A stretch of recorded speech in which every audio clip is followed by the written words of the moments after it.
Bonjour à tous. Je suis Annelise Pépin, ingénieure à l'IFCE. Donc moi, je vais vous présenter une présentation sur la filière équine face au changement climatique. Donc cette présentation, elle a été réalisée en partie grâce au travail de mes collègues ingénieurs à l'IFCE et notamment Pauline Doligez et Françoise Dumallet.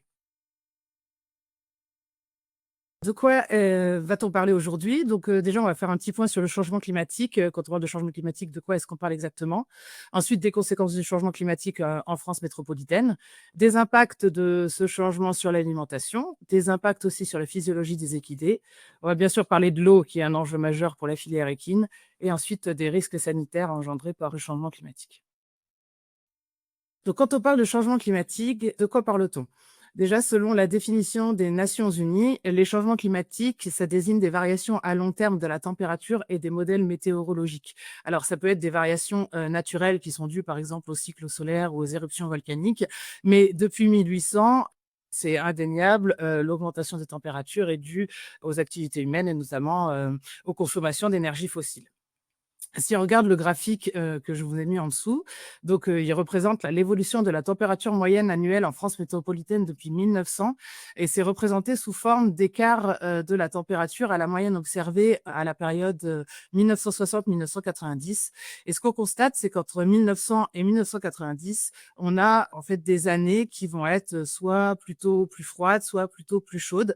Mais à partir de 1990, on n'a que des années qui vont être, plus chaudes par rapport à la moyenne regarder et puis, plus on se rapproche, de notre année actuelle, plus, ça va être, plus chaud. Alors si on regarde, les conséquences du changement climatique, en 2024 en France. Alors 2024, c'est une année, qui a été, une des plus pluvieuses, ces 30 dernières années, mais, c'est également une des 5 années les plus chaudes jamais répertoriées en France. Quelques indicateurs. Sur la période 2015-2024, on a eu une augmentation de 2,2 degrés des températures. Un nombre de jours, par an en vague de chaleur qui a été multiplié par 6. Une surface du territoire en conditions de sécheresse qui a été multipliée par 1,5 et puis plus 12% d'intensité des pluies extrêmes en région méditerranéenne, sur la période, 1960-2024. Donc le changement climatique, il s'exprime par, une augmentation des températures et puis une augmentation aussi, du nombre d'événements, extrêmes. Si on regarde les analogues climatiques, qui ont été faites par Météo France entre 1960, 1990 et la période 1990-2020, ce qu'on constate, c'est qu'on a eu, une évolution du climat. C'est particulièrement marquant, c'est plutôt de l'ouest, même du sud-ouest vers le nord et ainsi, entre 90 et 2020, Lille avait, le climat de Rennes, dans les années 70, Le Mans, le climat de Bordeaux et Strasbourg, le climat de Lyon, par exemple.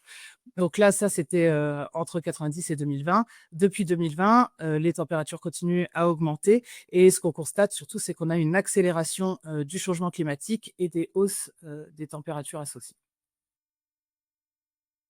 La filière équine, comme, toutes, les filières, est forcément impactée par, le changement climatique. Ici, on va parler que des impacts donc du changement climatique sur la filière et puis, des possibilités d'adaptation. Mais alors, à quel niveau est-ce que cette filière, elle est impactée?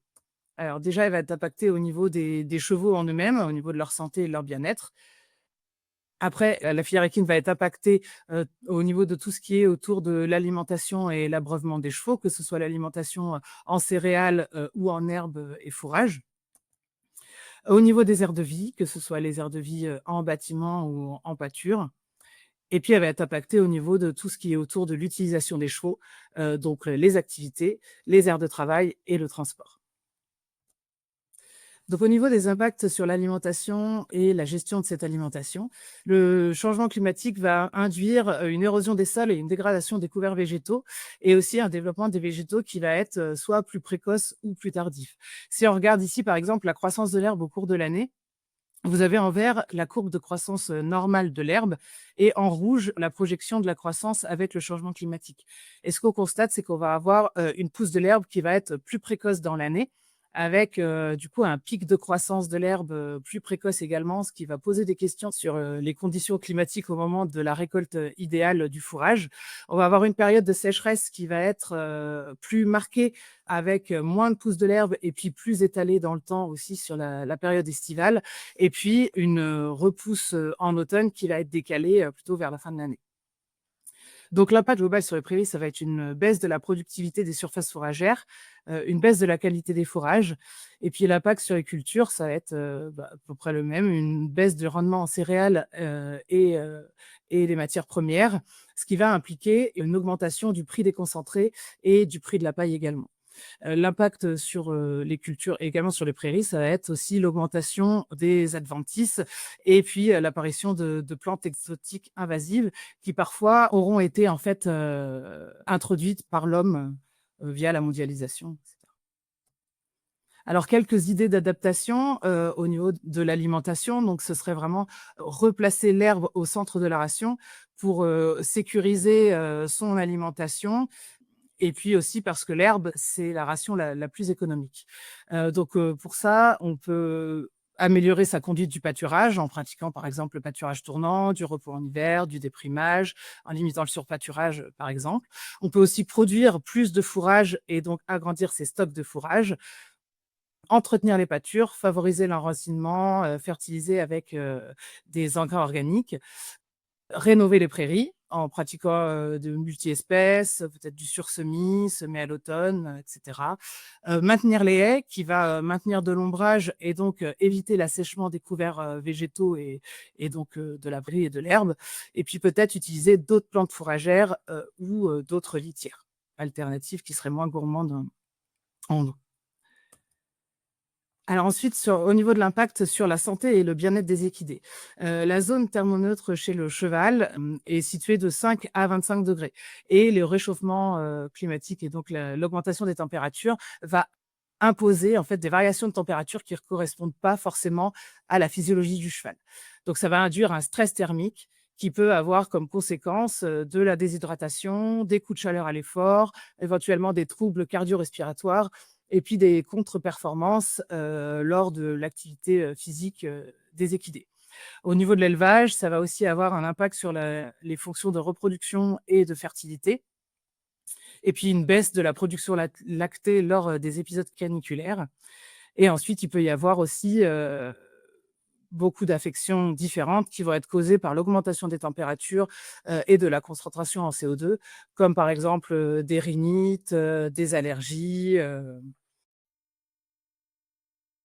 Face à l'augmentation de ces températures, il est nécessaire, donc d'adapter les aires de vie des équidés. On peut adapter les bâtiments en créant des ouvertures, mettant des bardages, en essayant de les aérer, au maximum et donc, d'améliorer, la température à l'intérieur de ces bâtiments. On peut aussi ensuite, faire, évoluer ces pratiques d'hébergement. Par exemple, sortir, les chevaux au paddock, la nuit, et les laisser au box la journée.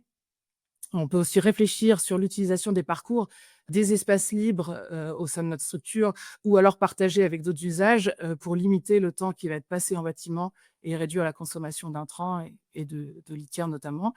Et puis, adapter ses ressources, en utilisant éventuellement des litières alternatives.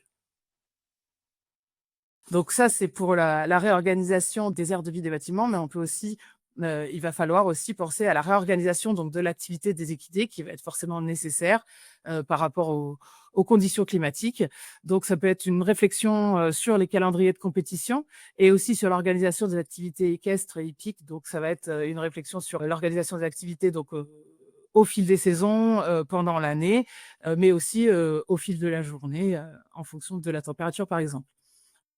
Il faut aussi adapter donc les horaires de transport des animaux. Donc pour ça, il y a des textes européens qui sont en cours de rédaction. Peut-être modifier l'intensité, des activités comme le type de travail ou la durée des séances, en fonction des températures extérieures et puis, pourquoi pas, pratiquer des activités, de façon délocalisée. Donc par exemple, travailler dans une clairière, voisine, qui va être ombragée et plus agréable plutôt que dans une carrière ou un manège qu'il va falloir arroser et qui va être en plein soleil. Peut-être pratiquer des activités autour du cheval, à pied ou seulement, à certaines heures de la journée. Quand il fait plus frais, par exemple. Alors, l'eau, c'est un enjeu majeur au sein de la filière équine parce qu'on sait que nos structures équestres consomment, beaucoup d'eau, que ce soit pour, l'arrosage des aires de travail ou pour l'abreuvement des équidés ou alors pour les douches ou pour le nettoyage, du matériel. Par contre, le changement climatique induit un manque d'eau et des arrêtés préfectoraux de restriction de l'usage de l'eau qui vont être de plus en plus nombreux, et précoces, en France.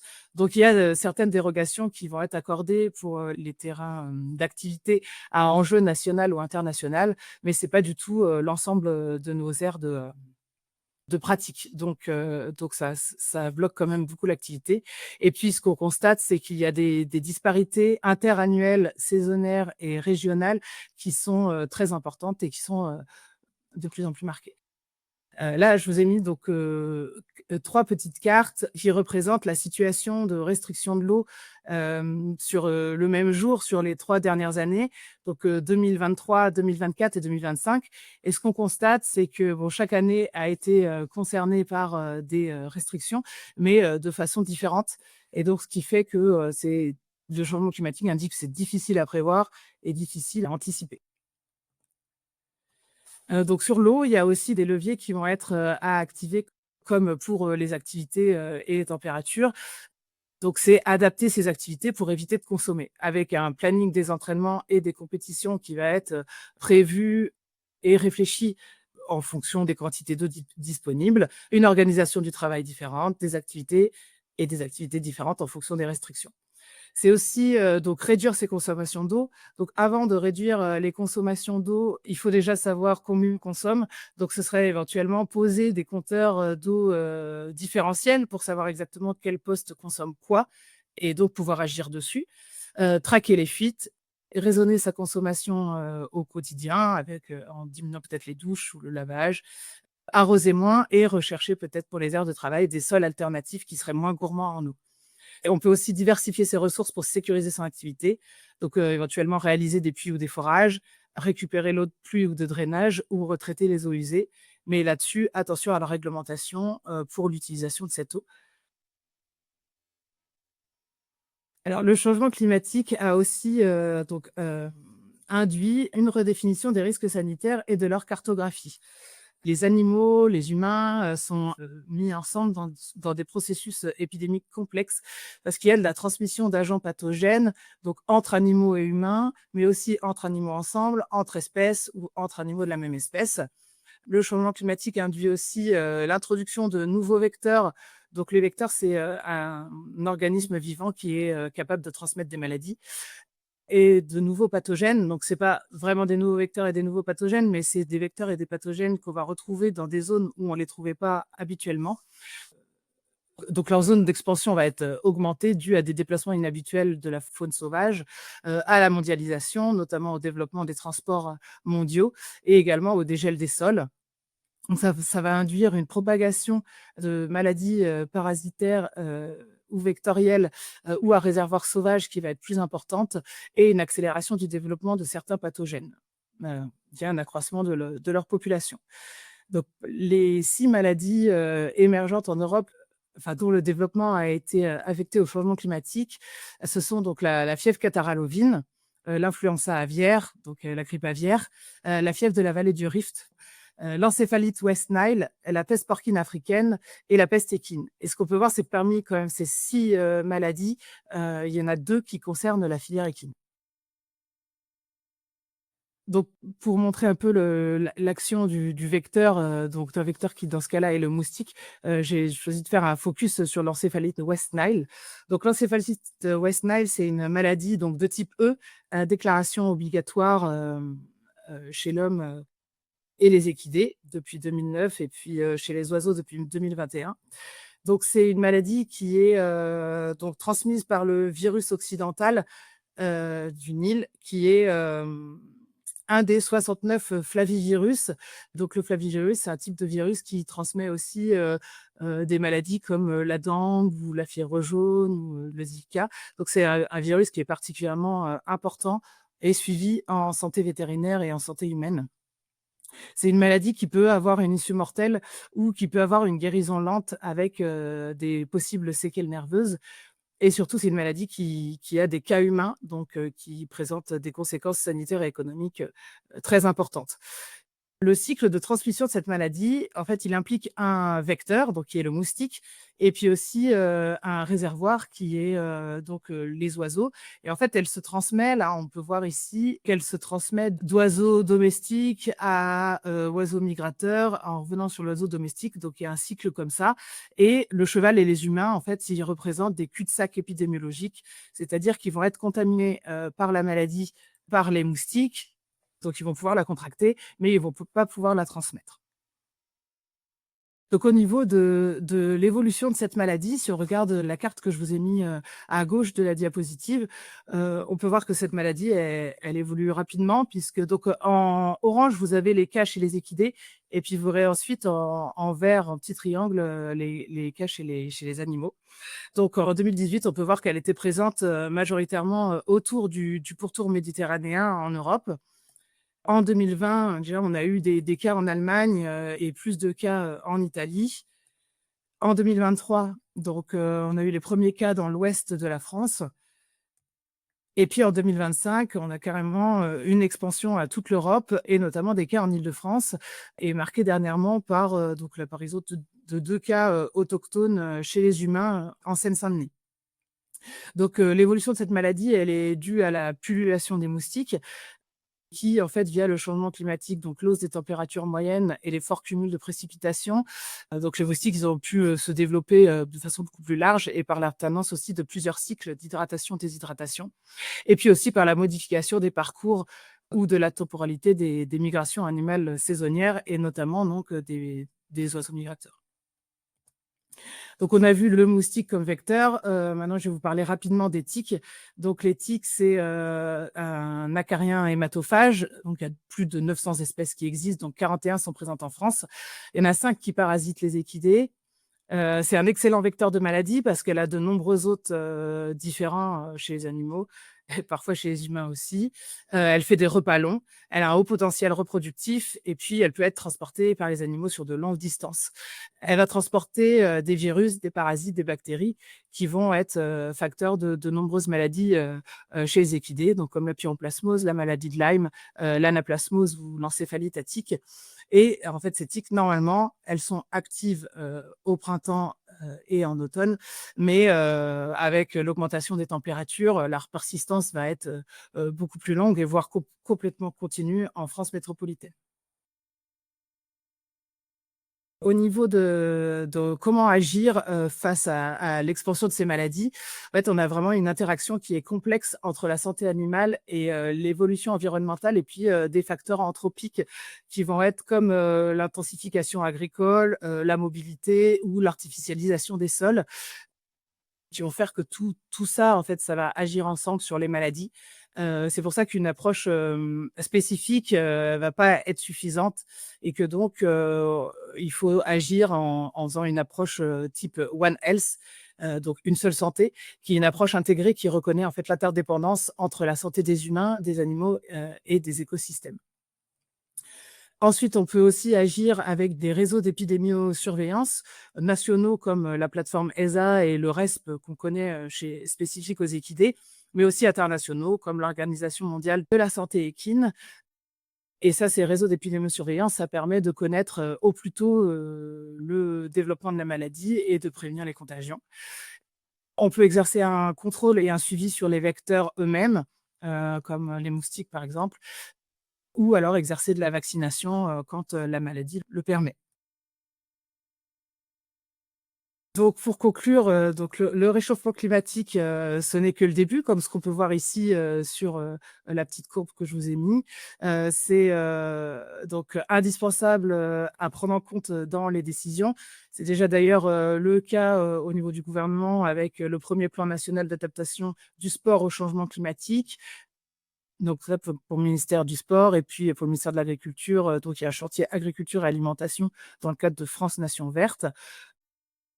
La filière équine, donc là on a vu comment s'adapter, mais son impact, il est pas neutre donc comme toutes les filières, il va falloir aussi qu'elles, agissent pour participer à l'atténuation du changement climatique. C'est pour ça que, il y a de nombreuses recherches qui sont, effectuées, notamment pour connaître son impact sur l'environnement et aussi pour, prévenir les maladies et puis aussi pour, trouver, des alternatives qui vont peut-être être moins gourmandes en ressources, comme, par exemple des sols alternatifs, qui pourraient être, moins gourmands en eau pour les aires de travail des chevaux. En point positif, c'est que l'agriculture et donc l'élevage, en fait, c'est le seul secteur qui a un impact qui est également positif, sur l'environnement via le maintien des prairies permanentes, par exemple, et des haies sur les territoires qui permettent de stocker du carbone. Et la filière équine est largement concernée avec, 1 150 000 hectares qui vont être, valorisés principalement en prairies permanentes. Il y a donc un enjeu majeur, à maintenir aussi les équidés sur le territoire. Donc si vous souhaitez aller plus loin, par rapport à cette, webconférence, il y a 2 prochaines webconférences, sur le sujet en rapport au changement climatique qui sont prévues. Donc sur l'impact, environnemental des structures équines avec Cap2ER Équin, prévu le jeudi 8 janvier à 11h30 et sur la gestion de l'eau, dans la filière équine par, donc ma collègue Laetitia Lemaine de Chermont, qui est prévu le jeudi 26 février à 11h30. Et puis après je vous ai mis quelques liens si vous voulez en savoir plus, sur d'autres sujets. Ouais, merci pour votre attention.